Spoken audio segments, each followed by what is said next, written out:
بالله من الشيطان اللعين الرجيم بسم الله الرحمن الرحيم الحمد لله رب العالمين والصلاة والسلام على أشرف الأنبياء والمرسلين سيدنا ونبينا ومولانا أبو القاسم المصطفى محمد اللهم صل على محمد وصلى اللهم على آل بيته الطيبين الطاهرين المعصومين المظلومين المنتجبين.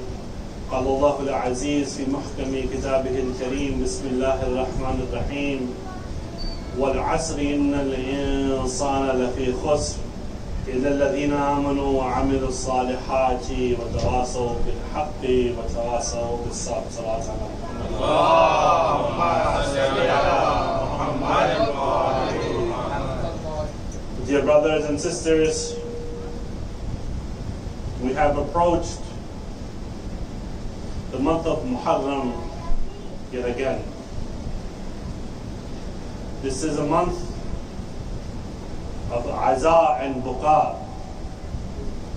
This is a month whereby it is not just about a battle that took place thousands of years ago, almost 1400 years ago. It is not about that. It is about an idea that we take the principles of Karbala and we apply it to every aspect of our life. When I say every aspect of our life, I mean every aspect of our life. It's not just about a battle, it's not just about a specific fight that took place hundreds of years ago. No, Karbala is a living institution. Karbala is that institution which automatically renews itself as time passes. I have to make the decision right now, right here, whether or not I want to be a part of the Husseini movement. Imam Hussein, he gave everything.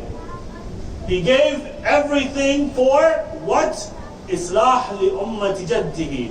For reformation in his grandfather's nation. A reformation in the nation of his grandfather Rasulullah. Therefore, if I say right now, right here, I want everybody to say labbaik ya Hussein. It is not just a matter of saying labbaik. It is a matter of saying labbaik with the intention that when the Hussein of our time rises, we will be with him.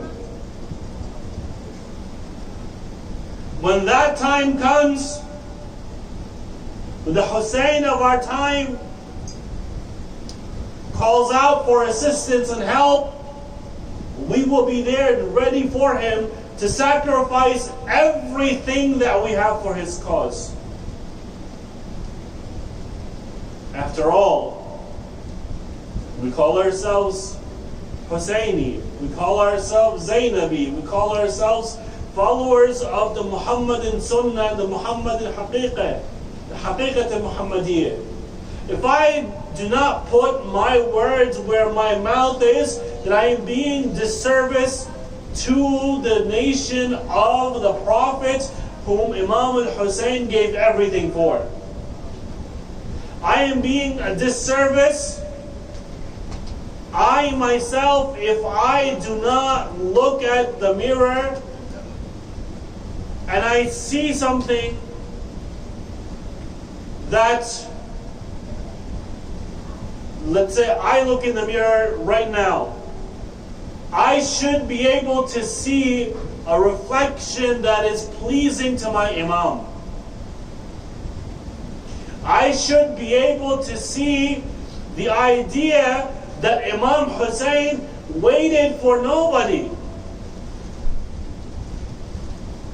He did not wait to save the religion of his grandfather, no. He did not wait to see who was coming with him or no.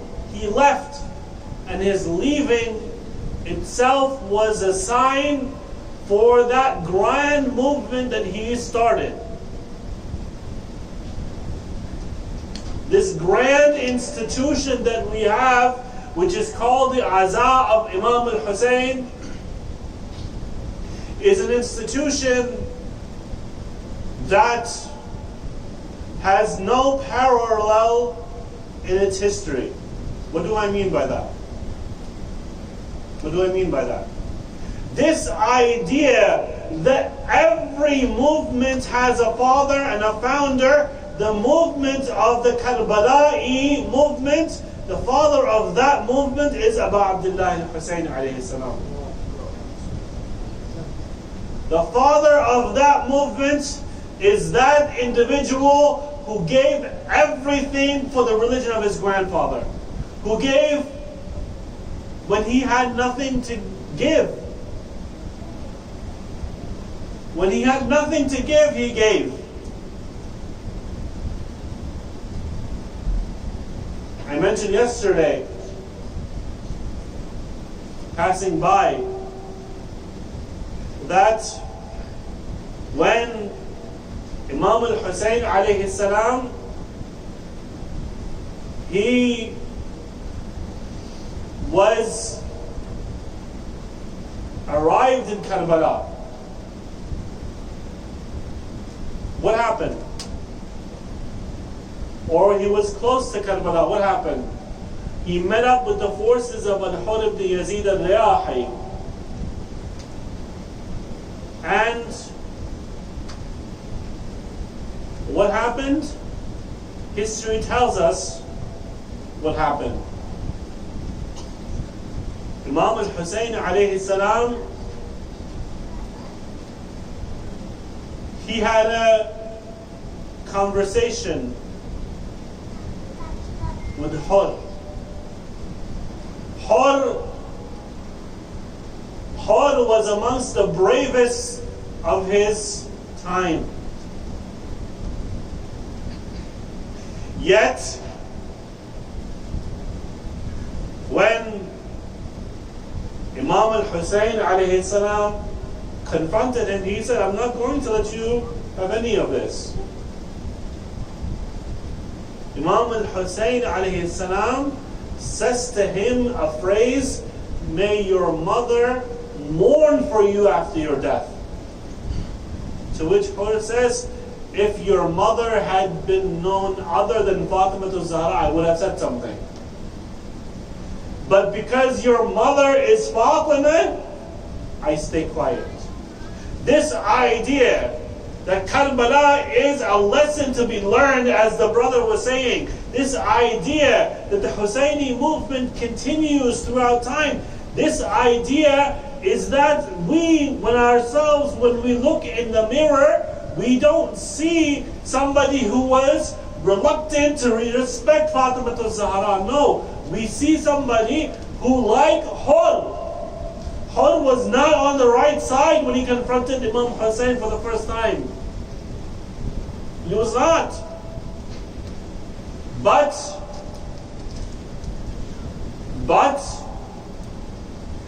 when Imam al-Hussein confronted him,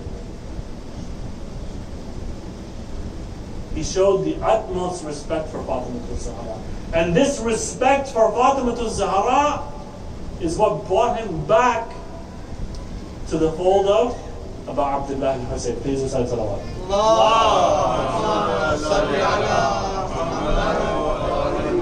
When I look in the mirror, I should see somebody that is a reflection of the love of Fatima al-Zahra and Ahl al-Bayt in my heart. I am not saying that leave everything. No. I'm saying live in this world but be above it. Live in this situation but be above it. So that when the Hussein of our time says, come help me, we are there not a second late. We are there at the exact time and place where he makes that statement. It's very easy, dear brothers and sisters, to say, very hard to do. It's very easy to say, I am Husseini, or I am Zainabi, or I am Abbasi, or I am Alawi, or I am Fulan and Fulan. But to put my words where my mouth is, or put my money where my mouth is a very difficult situation. Those who have the utmost strength, they completely collapse. They completely collapse into pieces. Why? Because when the idea of the test comes, they are nowhere to be seen.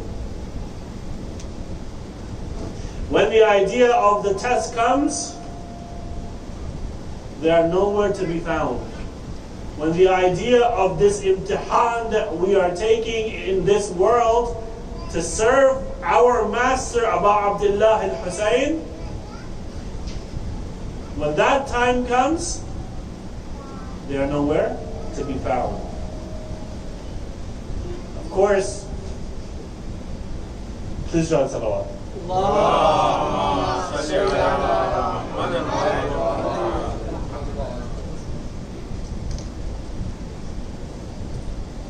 Of course, dear brothers and sisters, this requires sabr and hilm and shuja'at at the same time. Where I can look myself in the mirror, as I said before, or look myself in the eyes, and I can say truly where I'm at, not where I think I'm at. Truly where I'm at, not where I think I'm at. Where I can actually look and see myself as a servant of Abu Abdullah, or not. Because look, when I say servant or not, I'm saying, inshallah, may we all be servants of Imam Abu Abdullah al-Hussein. What I'm saying is that when this time comes, when I look myself in the mirror, I should see something that brings me back to my master. I should see something that brings me back to the one who I pledge allegiance to. Every Muharram we pledge allegiance to Imam Hussein. It's not a one-day thing. We pledge allegiance every day, inshallah. But what happens? What happens when Muharram passes? When Muharram passes, when I don't see myself in the mirror, as I was saying before, what happens? Everything goes by the wayside. Everything goes by the wayside. Why? Because when I look in the mirror, I'm not seeing my true self. I'm seeing something else. And I'm not saying as a good or bad, I'm saying this honestly, as when I look in the mirror myself. When I look in the mirror myself, I don't see somebody who can be a true servant of Abu Abdullah, let alone yourselves. When I look in the mirror, I see somebody who wants to enjoy life. But the real enjoyment of life is the servitude of the children of Al-Zahra.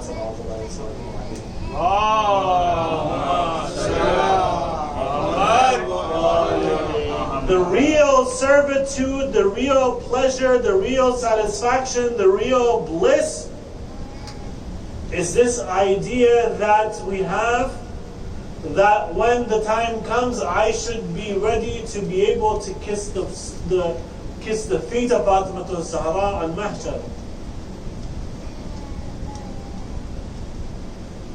When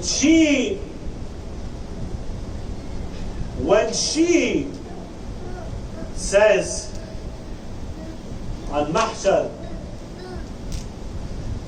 how many of us gave everything for her children or her family? How many of us can say that we gave everything?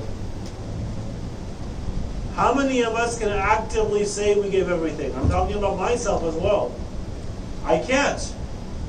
Because giving everything for the way of Ahlul Bayt literally means giving everything for the way of Ahlul Bayt.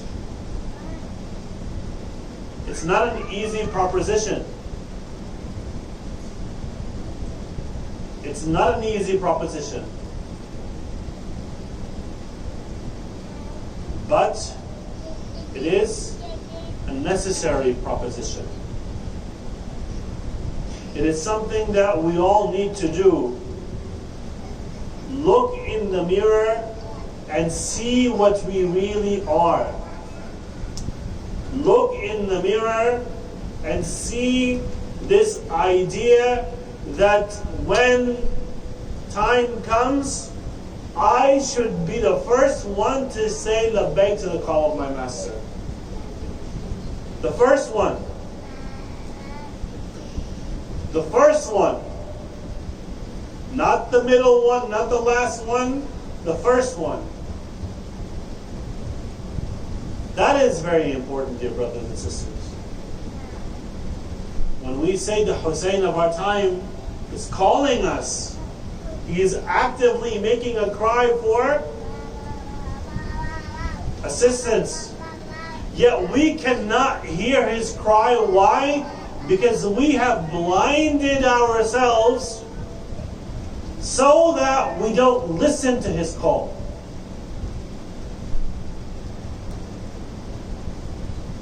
We have blinded ourselves. We have put the veil in front of us, and somehow we think that the master imam is going to come and he's going to save everything and everybody and we all go to paradise. Of course, inshallah, may we all be granted paradise.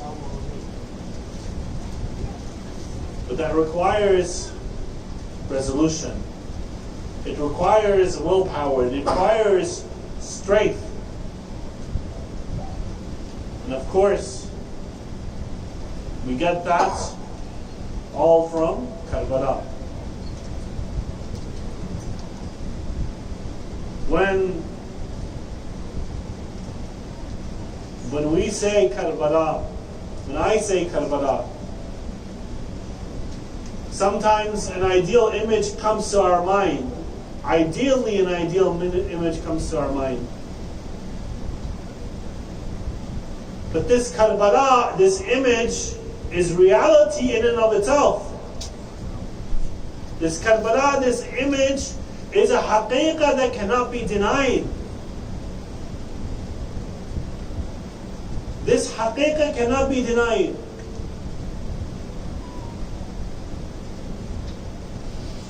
So let's look inside, let's look in the mirror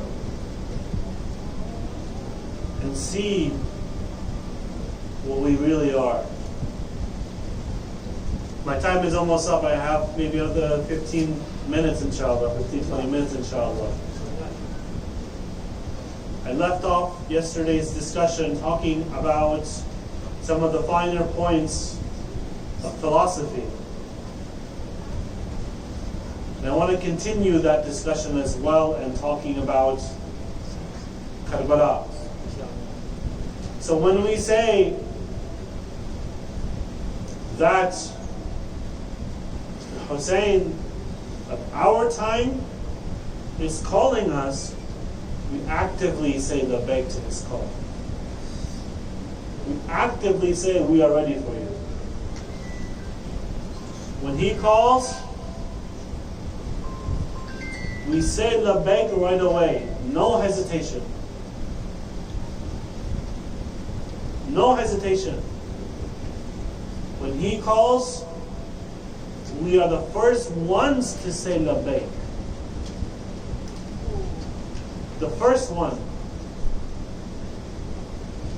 Not the last, not the middle, The first one, as these days come and continue,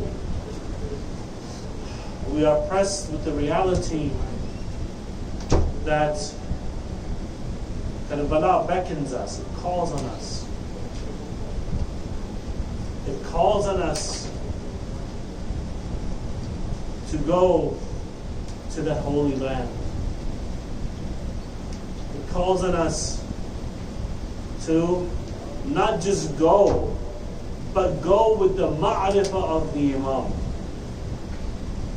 You see, when you go to Karbala, or you go to Najaf or Kadhimiyya, or you go to Mashhad al-Qawm, or you say the Zainab shrine, or say the Ruqayya shrine, or you go to Samara, they say that, first of all, in our tradition, in the school of Ahlul Bayt, we say that all of the burial places of A'imma Ahlul Bayt are paradise itself. All of the burial places of A'imma Ahlul Bayt are Jannah without question. All of them. They are paradise. They are paradise. I'm saying this again and again, but understand, when I go to Karbala, when you go to Karbala, when you go to Najaf, when I go to Najaf, when we go to Kadhimain, when we go to Samara, or Qom, or Mashhad, or Sayyida Zainab, or Sayyida Ruqayya, we understand that there's a hadith that says the Prophet was addressing Imam Ali, and he said to him, "O Ali, you and 11 of your descendants, wherever they lay, that resting place will be paradise." So it's paradise. It's paradise. What do you and I have to do with it? If we go to Karbala, inshallah we will go to Karbala. If I go and I don't have the intention of knowing my Imam or having the ma'rifah of the Imam, the hadith says that those who go with the ma'rifah of the Imam, Jannah is wajib on them.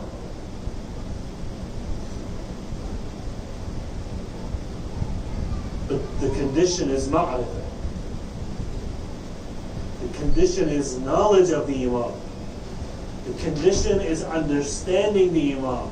The condition is not just going and reciting ziyarah for one specific day or 2 or 3 days, or reciting the Ibn al-Dukhul and you go enter, you touch the shrine and you come back. No, I have to want a transformation in myself that brings about the Husseini revolution in myself. I have to want this transformation. For if I do not want this transformation, why am I going to Karbala? If I don't want to be transformed, why am I going to Karbala? If I don't want to be transferred from this physical existence to the existence that is the servitude of Fatima Al-Zahra, why am I going to Karbala? Servitude, ghulami, ubudiyya, this idea that we have is of the highest importance in this concept. Servitude, giving everything for the way of Allah subhanahu wa ta'ala, giving everything for the way of Fatima Al-Zahra salawatullahi wa salamu alayha, giving everything for the way of Imam al-Husayn alayhi salam, giving everything for the way of Rasulullah sallallahu alayhi wa alayhi, Amir al-Mu'mineen, all the Imams. So, let us make this promise today, dear brothers and sisters. Let us make this niyyah today, that when the Imam calls you and I should be the first ones to go to. You and I should be the first ones to be ready to kiss his feet. You and I should be the first ones to bow ourselves toward in the position of the Imam in respect. You and I should be the first ones there when the Imam calls. Please just answer all.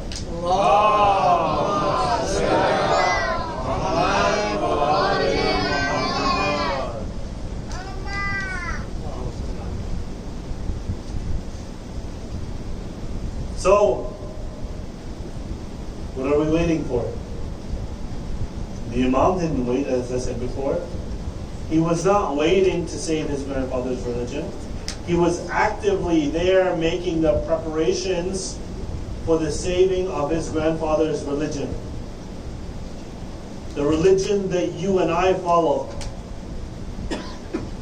The religion that you and I claim to be followers of was saved on the day of Karbala, on the day of Ashura in Karbala. That religion requires that we sacrifice everything again and again for its way. To gain this blessed idea of servitude, to gain this blessed idea of being able to kiss the feet of Al-Zahra al-Mahshar, it requires that we give everything. Just like the way the companions and Imam Hussein gave everything for the religion. Just like they gave, I have to be ready to give. Just like they gave, I have to be ready to submit. Just like they submitted, I have to be ready to submit. Just like they did, I have to be ready to do. If I don't, can I truly call myself Husseini? Or Zainabi, or Fatimi, or Alawi, or Abbasi? No, right? I cannot. So when I say, let us put our money where our mouth is, I mean that in a way that we give everything for the Hussein of our time. That's the most important thing, dear brothers and sisters. This wealth, this material wealth, this world will go away. All that will remain is our a'mal. All that will remain is our intention. If I have the best intention, then of course I can expect that on Mahshar I will be kissing the feet of the Lady of Paradise. If I have the intention of servitude, then I can expect to be kissing the doors or the feet of Rasulullah sallallahu alayhi wa sallam, of Amir al-Mu'mineen alayhi salam, of Imam al-Hasan, Imam Hussein, Sayyida Zainab sallallahu alayhi wa sallam alayha, and all I'm Ahlul Bayt. But I have to make this decision, and I have to make it now. Salawat ala Muhammad.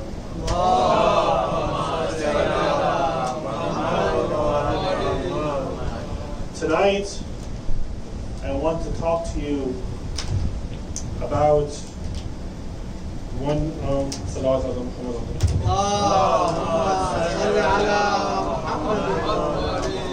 Tonight, I want to talk to you about the first martyr of Karbala. Tonight, I want to talk to you about that martyr who shared,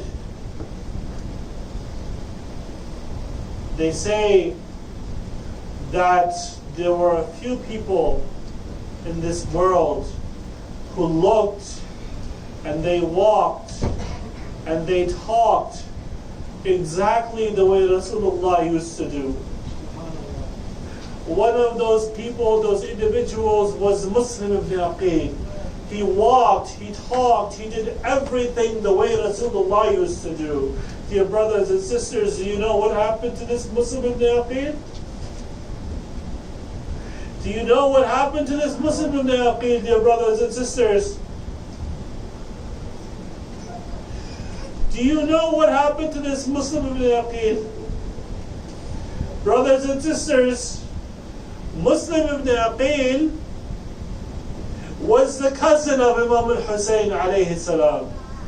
He was the cousin of Imam al-Hussein alayhi salam. There are different riwayah as to when he was sent to when he was sent to Kufa. There are different riwayah about when he actually came to Kufa. Some say that when Imam al-Hussein salamullahi alayhi, he received letter after letter.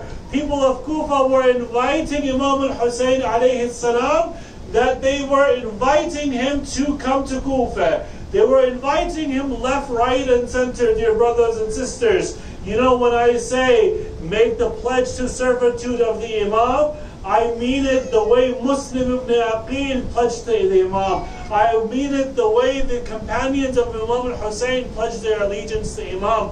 I mean it the way Muslim ibn Aqil did. The tradition states, Muslim ibn Aqil, he had received the command from Imam al-Hussein to go see the situation of the people of Kufa. They say that some traditions say Muslim ibn Aqil had his two children with him when he went from Mecca to Kufa. Others say that he went back to Medina to get his children, his two sons, Muhammad and Ibrahim, and then he went. Dear brothers and sisters, imagine now being Muslim ibn Aqil alayhi salam. They say that when he went to Kufa, he had thousands of people do bay'ah to Imam al-Hussein alayhi salam. He had thousands of people to do bay'ah to Imam al-Hussein alayhi salam. Yet they say when Yazid heard this, he sent Ubaydullah ibn Ziyad la'natullahi alayh to the city of Kufa. They say in traditions, they say Muslims was leading namaz, was leading the salat. They say that he had thousands of people at the beginning, yet when people realized that Yazid had actually sent Ubaydullah ibn Ziyad, he had only a handful of people there. They say one of those individuals was Hani ibn Urwa. They say Ibn Ziyad, when he came, he knew who the supporters of Imam al-Hussein were in the city of Kufa. They say he understood who the companions of Imam al-Hussein were in the city of Kufa. They say that when Ubaydullah ibn Ziyad, he went to the house of Hani ibn Urwa inquiring about Muslim. Hazrat Hani had told Hazrat Muslim that when he comes, you to stay behind this curtain. When he comes, you come out and you slay him. You come out and you slay him. You come out and you slay him. Muslim ibn Aqil did not do that. Hani went up to him afterwards and he asked him, why didn't you do that? The response, they say, he said, because I am from Al Muhammad, I do not attack somebody who is not directly fighting me. I am from that family. I am from that Al. They say, dear brothers and sisters, Muslim ibn Aqil was left roaming the streets of the city of Kufa. They say that he had two children. They say that one time he was roaming the streets of the city of Kufa. They say he went down to rest a little bit at the step of a house. The woman who was there at the house, they say that she says to him, who are you? He says, I am Gharib. I am a foreigner in this Kufa. They say, she says, who are you? He says, I am Muslim ibn Aqil. She was a mu'mina, a Shia of Ahlul Bayt. They say, she says, my master Muslim has come to my household. She welcomes him openly. She welcomes him openly, dear brothers and sisters. But then Ubaydullah ibn Ziyad's forces, they say they found out where Muslim was. They say that Muslim did not want to harm this woman, or this woman have to make this woman go through extra harm. They say that when Ubaydullah ibn Ziyad, they realized Muslim was in this household, they say that he sent soldier after soldier, army after army to that household. Muslim had left the house, he was outside of the house, he was fighting. The commanders from Ubaydullah ibn Ziyad's forces, they would say, keep on coming and saying, send more men to fight Muslim, send more men to fight Muslim. At the end, Ibn Ziyad said, what is this? I'm sending man after man, men after men. Nobody is able to defeat Muslim of the Aqeel, just one man. They say that Muslim, the response that he got was, you are not fighting a man, you are fighting a lion from the house of Muhammad. You are fighting a lion from the household of Ahlul Bayt. What do you expect? So they dug a ditch, they covered it up, they forced Muslim into the direction of the ditch. Muslim fell into the ditch. They arrested him. They arrested Muslim of the Aqeel. And you know what happened, dear brothers and sisters?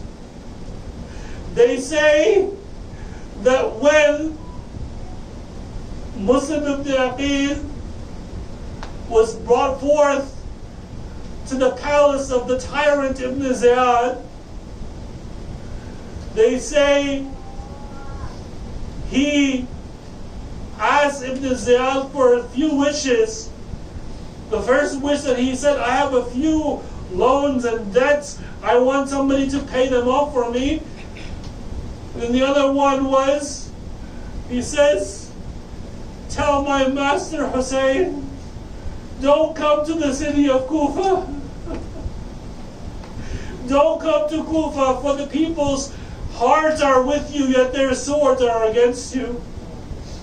Dear brothers and sisters, Muslim ibn Aqeel, his body, his head was cut from his body. His body was thrown off of Dar al-Amara. Now, remember, Muslim has two children with him. These two innocent children, they say that these children, after the martyrdom of their father, these two little boys, Muhammad and Ibrahim, they say these two little boys were forced to march or walk from place to place looking for shelter. They could not find it anywhere nearby. They got lost and they got deserted. They say a full year passed after Karbala when they found refuge. These two little boys, they found refuge at the house of al-Harith. They found refuge at this woman's house. They found refuge in this woman's house. You know what happened to these little children, dear brothers and sisters? This woman, she was a mu'minah, she was a Shia, a staunch follower of Ahlul Bayt, but her son was not. Her son was not. They say when Muslim ibn Aqeel was slaughtered, these children were forced to wander. They found this house. This woman, she gave them food and water and drink. And she gave them a place to sleep. In the dream, they keep on seeing their father, Muslim ibn Aqeel and Rasulullah, saying, Muslim, you have left your children in this situation. They both wake up and start crying. They both wake up and start crying. Harith, who is in the house at that night, they say he heard the crying of children. He says, who are they? The mother does not respond. He finds out these children are the children of Muslim ibn Aqil. He knows Ubaydullah ibn Ziyad has a bounty on their heads. He knows that. He knows Ubaydullah ibn Ziyad has a bounty on their heads. So he drags these little boys to the riverbank, dear brothers and sisters, and he says to them, I will kill you and get the bounty from Ubaydullah ibn Ziyad. Tell me, they say to him, let us offer our prayer first before we leave this world. He says, tell me who wants to be slaughtered first, the older one or the younger one? The younger one says, kill me first before my brother. The older one says, kill me first before my brother. He kills both of them. He throws their body into the river. He takes their heads and he goes to the palace of Ibn Ziyad. Ibn Ziyad says to him, you killed such beautiful little children. I will not give you your bounty. I offer you your death as well.